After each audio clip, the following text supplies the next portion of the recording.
हे नमस्ते guys, good morning. This is Saurabh Jadhav vlogs. तर सध्या मी जात आहे चर्चगेटला. माझ्यासोबत मानस आणि सागर आहे. मानसला काहीतरी कपडे घ्यायचे त्याच्यासाठी. सो कपडे पण घेऊया आणि चर्चगेट मार्केट पण फिरूया. मी झालोय सध्या रेडी. चला निघूयात. चला मी आलोय मानसच्या घरी. सागर अजून रेडी झाला नाही. त्याला सकाळपासून सांगितलं मानसने की रेडी हो. आत्ता त्याने आंघोळ केली. आता येतोय तो मानसच्या इथेच. थोड्या वेळ बसूयात आणि मग निघूयात. सध्या दुपारचे 12 वाजायला आलेत आणि आम्हाला सकाळी 9:30ला निघायचं होतं. हा बघा, हा तेव्हापासून रेडी होऊन बसलाय. चला सागर आलाय, आम्ही निघतो आता जाण्यासाठी. चर्चगेटला जाण्याआधी आम्ही CST ला चाललोय. सागरची पत्रिका आहे, त्याच्या भावाचं लग्न आहे. सो तिकडे पण आपल्याला जायचं आहे, लातूरला.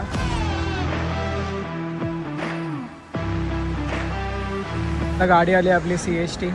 ओ भाई, ते भांडणं सुरू आहे ते बघा.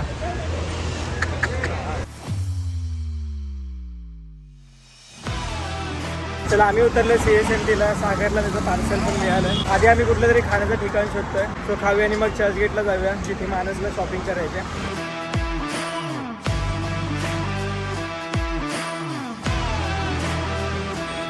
सध्या आम्ही खातोय इथे. मी इडली वडा खातोय आणि यांनी उत्तप्पा मागवलाय.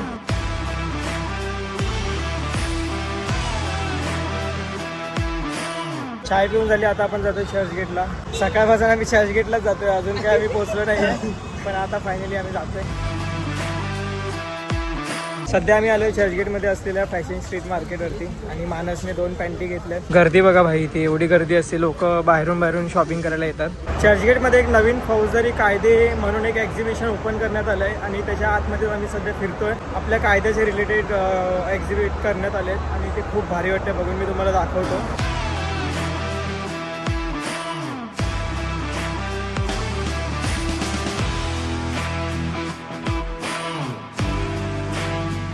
हे बघा, इथे असे कोठडी ठेवण्यात आले. इथे महिला कोठडी, पुरुष कोठडी आणि ते खूप चांगल्या प्रकारे क्रिएटिव्हिटी दाखवण्याचा प्रयत्न केलाय. चला फायनली आमचं प्रदर्शन बघून झालंय आणि खूप मजा आली. याचा व्हिडिओ मी एक पर्टिक्युलर व्हिडिओ शूट केलाय. सो नक्की जाऊन तो बघा. सध्या आम्ही बाहेर जातोय आणि थोडंसं आपण गिरगाव चौपाटीला फिरूया. कुठे जाऊया रे? गिरगाव.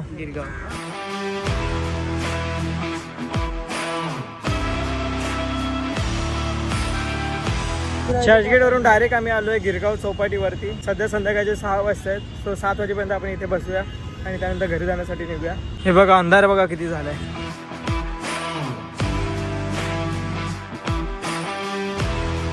सध्या आम्ही शांत असे जागेत बसलोय. खूप बीचवर मजा येते आणि थंडी थंडी हवा सुटलाय आणि त्यातच मानसने एक कविता लिहिली आहे. सो ती कविता तो आपल्याला ऐकवून दाखवत आहे. कुठली कविता मानस? माझ्या कवितेचं शीर्षक आहे लग्न की विघ्न. हो. वाचतो. तुझ्या अबोल प्रीतीची कहाणी सजली आहे बघ तुझ्या दारी.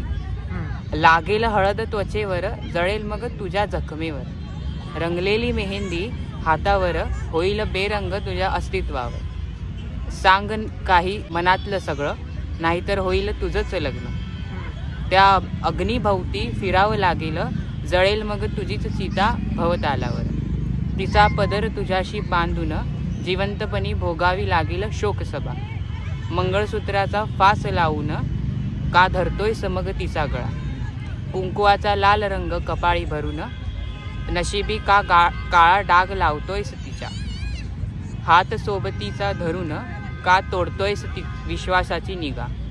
वेळ आहे सांगून बघ, तुझ्या अबोल प्रीतीची कहाणी जी सजली आज तुझ्या दारी. थँक्यू. मी फक्त पालकांना दोष देत नाही. मान्य पालक मानसिक ताण देतात मुलामुलींना की लग्न कर म्हणून. पण प्रत्येक मुलांनी किंवा प्रत्येक मुलींनी आपल्या आपल्या परीने विचार केला पाहिजे. त्या नात्यात आधी जाण्यापूर्वी किंवा लग्न होण्यापूर्वी एकमेकांसोबत पूर्ण मनमोकळेपणे बोललं पाहिजे. त्यांची पसंत आवड सगळं स्वीकारलं पाहिजे आणि एकमेकांच्या आयुष्याचं वाटोळं केलं नाही पाहिजे. चला आम्ही आता निघतोय इथून. सध्या 7:30 होत आहेत. आपल्याला गाडी भेटली पाहिजे कारण की विरारवाली गाडी असते ती तुम्हाला माहिती असेल की किती भरलेली असते ती. सागरच्या पायाची वाट लागली आहे पूर्ण. हे बघा, हे बघा भूमी. आणि भूमीने हा स्टॉल लावलाय पाणीपुरीचा, फ्लेवर पाणीपुरी.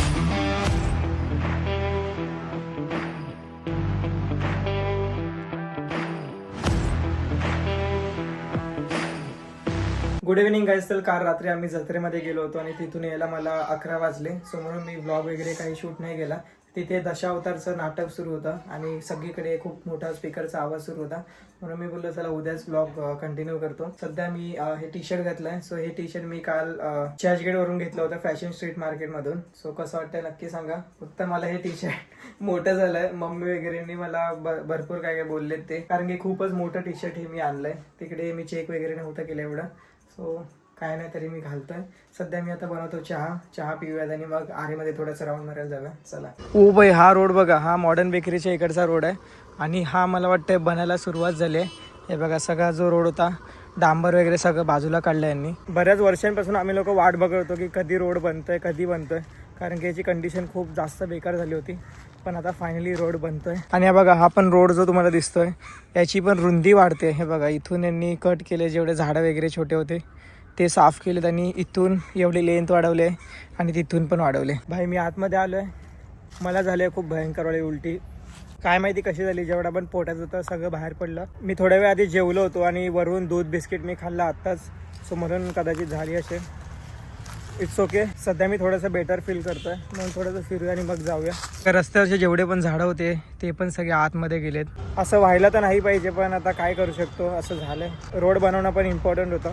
सो म्हणून यांनी एवढं पण नाही केलंय. जे छोटे छोटे झाडं होते तेच मला वाटतं दाबल्या गेले असतील, बाकी मोठी झाडं तर चांगले आहेत.